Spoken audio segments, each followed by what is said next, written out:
यन्मनसा मनुते यन्मनसा न मनुते यन्मनसा न मनुते येनाहुर्मनोमताम् येनाहुर्मनोमता तदेव ब्रह्मत्वं विद्धि तदेव ब्रह्मत्वं विद्धि नेदं यदिदमुपासते वेदं यदिदमुपासते नेदं यदिदमुपासते।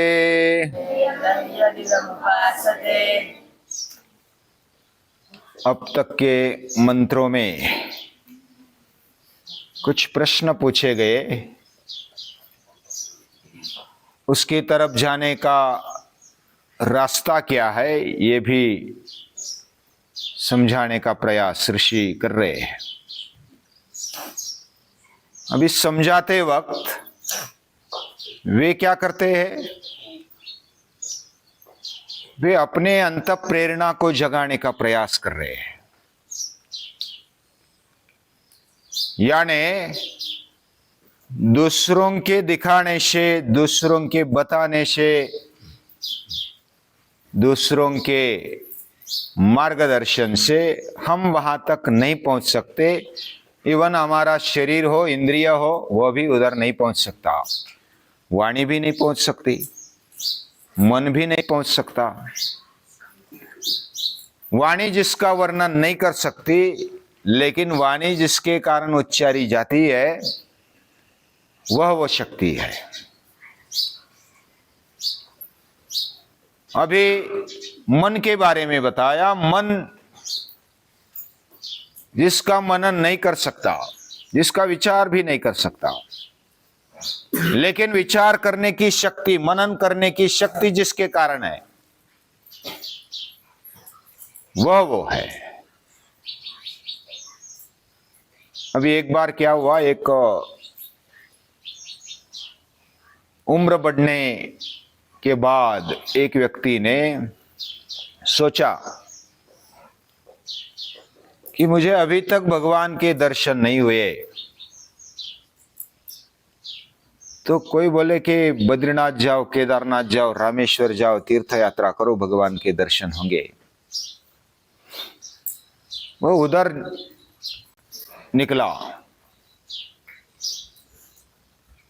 निकला, उधर पहुंचने के बाद पहले तो पैदल जाते थे, पैदल जाते जाते जाते बहुत थक गया। अभी उम्र ज्यादा बड़ी थी तो शरीर भी इतना साथ नहीं देता था, लेकिन उधर जाने के बाद बहुत भीड़, और भीड़ में वो लगा रहा। चिड़चिड़ हो गई। इतना सब कुछ करने पर मूर्ति का दर्शन भी किया, लेकिन शांतता नहीं मिली, स्वस्थता नहीं मिली। उसको बाहर से तो लग गया भगवान का दर्शन किया,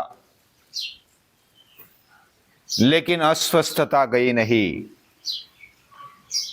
अशांतता गई नहीं,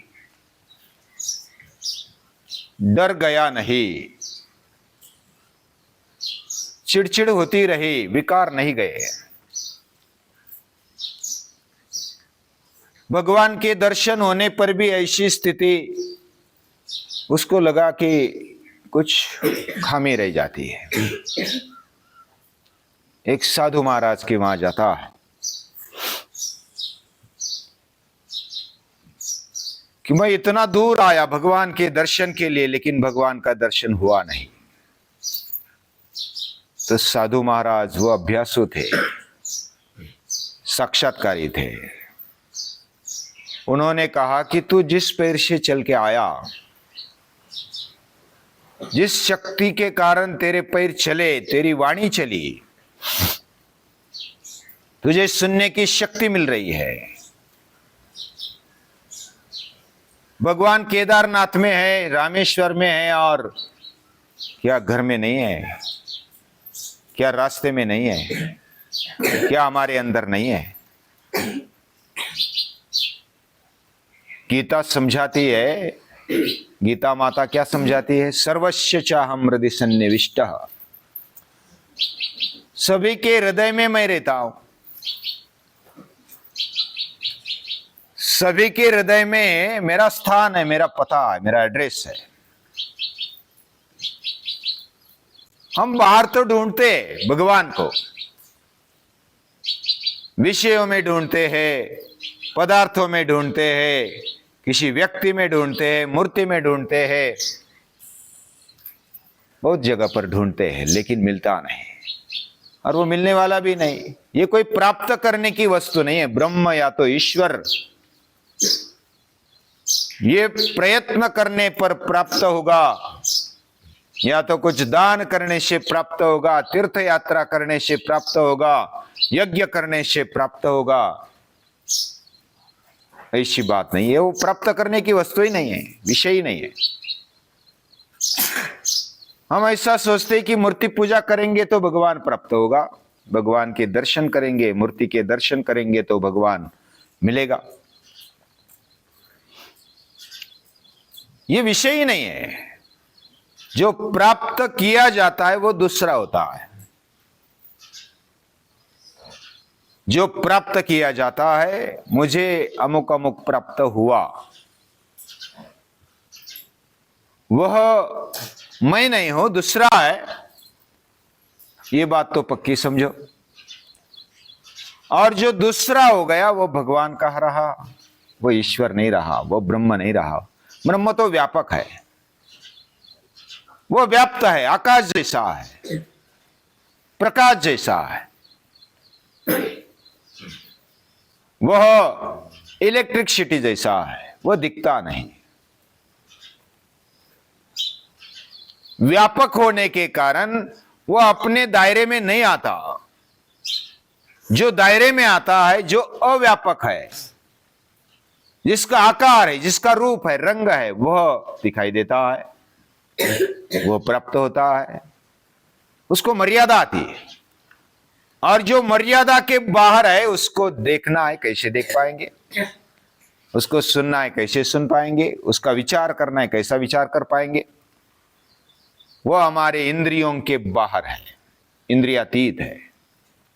वो हमारी वाणी के भी बाहर है, वो मन के भी बाहर है। तो उपनिषद हमें समझाना चाहते हैं कि उपासना अलग है, भक्ति अलग है। भक्ति से वो प्राप्त होगा। प्राप्त होगा मतलब वो दूसरी तरफ से नहीं, सर्वस्य चाहम हृदि सन्निविष्टः, वो अंदर ही है। अंदर कहां है? और हम जब साधना करते हैं, उपासना करते हैं, तो क्या करते हैं महर्षि? हम क्या करते हैं? उपासना करते हैं मतलब हम प्रार्थना करते हैं, भगवान की प्रार्थना करते हैं, तो भगवान प्राप्त होगा, ऐसा लगता है? भगवान प्राप्त करने की वस्तु नहीं, वो एकाग्र होने की भी वस्तु नहीं है। एकाग्र जिद किधर हुआ जाता है? जो वस्तु है, पदार्थ है, उस पर एकाग्र हुआ जाता है। कोई मूर्ति है, कोई ऐसा आकार है, तो उसमें एकाग्र होते हैं। और इसलिए नेदम यदिदम उपासते, जो हम उपासना कर रहे हैं वो नहीं है। तदेव ब्रह्मत्वम विद्धि, जो हमें शक्ति देता है, जो हमें ऊर्जा देता है, जो हमें ताकत देता है, बल देता है, वही वह है। अभी उपासना में क्या होता है? उप आसन, नजदीक जाकर हम बैठते हैं। किसके नजदीक बैठते हैं? मूर्ति के नजदीक बैठ गए, या तो कोई व्यक्ति के नजदीक बैठ गए, महापुरुष के नजदीक बैठ गए, कोई पदार्थ के नजदीक, कोई आकार के नजदीक बैठ गए। तो ये किसी विषय के पास बैठ जाना, ये उपासना है। मन को अभ्यास है, लेकिन मन में अध्यास हो जाता है। अध्यास मतलब आभास या तो भ्रम हो जाता है कि मैं भगवान में एकाग्र हो रहा हूं, मैं मूर्ति में एकाग्र हो रहा हूं, और मैं मूर्ति के दर्शन कर पाता हूं, भगवान के दर्शन कर पाता हूं। जो ऐसा समझता है वो गलत समझ रहा है। ऐसे उपनिषद दादी मां कहती है, मैं नहीं कह रहा हूं। जो हम उपासना कर रहे हैं वो नहीं है। जिसको विशेष समझ करके लेना चाहते हैं, वो नहीं है। तो मन को जब तक मन की ताकत नहीं, मन क्या करता है? मन मनन करता है। मनन यानी विचार करता है। कौन सा भी विचार आता है मन में आता है। जैसे आप बैठे हैं, मैं बोल रहा हूं, तो मन में विचार आया, कौवा आवाज कर रहा है, कोयल आवाज कर रही है, तो हमारा मन तुरंत उधर जाता है और उसका विचार करने लगता है। ये मन का काम है। जिधर जो भी सुनाई दिया, दिखाई दिया, उसका विचार उसके अंदर आ जाता है। और इसका विचार आ जाता है जो मर्यादा में है, जो अव्यापक है, उसका ही विचार आ जाता है। और भगवान वह नहीं है, ईश्वर या तो ब्रह्म वह नहीं है, वो व्यापक है। अव्यापक जिसका भी हम विचार करेंगे वो अव्यापक हो जाएगा, और वो नहीं है, वो ब्रह्म नहीं है, ईश्वर नहीं है, वो प्राप्त करने जैसी वस्तु नहीं है। तो हम एकाग्र क्यों होते हैं मूर्ति पूजा में? या तो उपासना क्यों करते हैं? उपासना एक स्टेप है, उपासना होनी चाहिए, लेकिन उपासना जिसकी कर रहे हैं वो नहीं है। वो ये बात समझने की है। हमें बुद्धि दी है, इसलिए बुद्धि को जागृत करते हुए हमें सुनना चाहिए।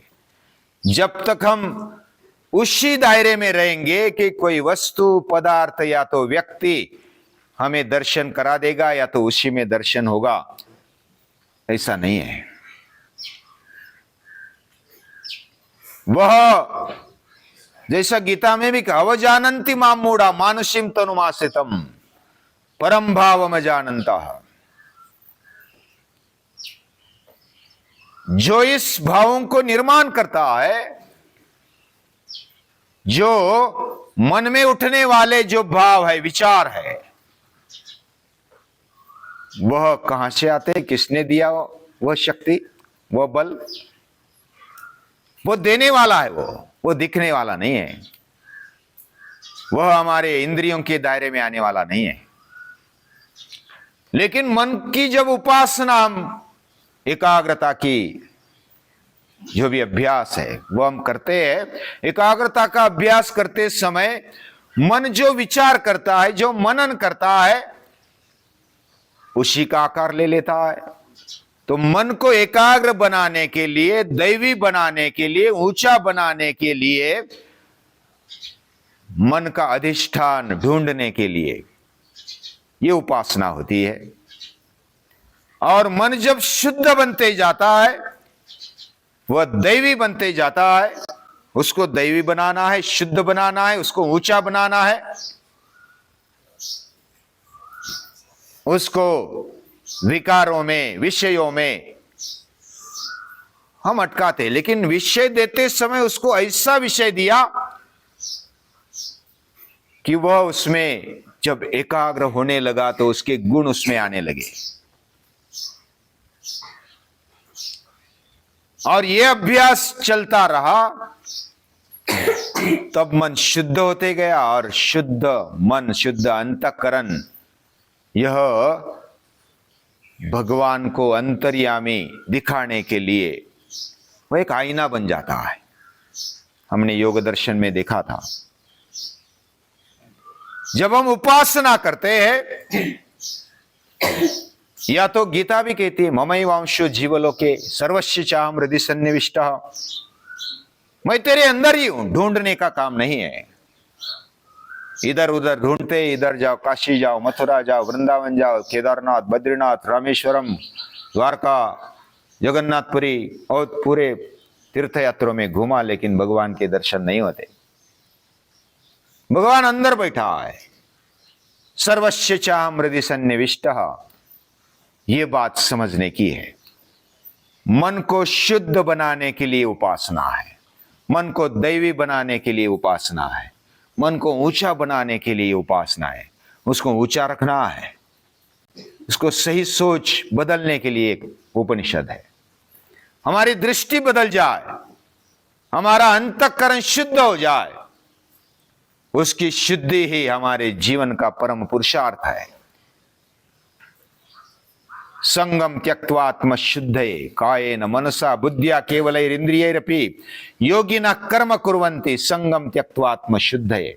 आत्मशुद्धि के लिए संग छोड़कर, आसक्ति छोड़कर जो मेहनत करता है, जो तप करता है, उसका मन शुद्ध होने लगता है और आत्म बल उसको दिखाई देता है, यानी अंतर्दृष्टि से दिखाई देता है। ये अंतर्दृष्टि कैसे डेवलप करनी है, मन के उस पार जाना पड़ेगा। कैसे जाना है आगे देखेंगे, इतनी जल्दी क्या है, लेकिन ध्यान में रखो ये विषय नहीं है, विषयों के उस पार है। और विषय के उस पार ऐसे भगवान को, ईश्वर को नमस्कार है।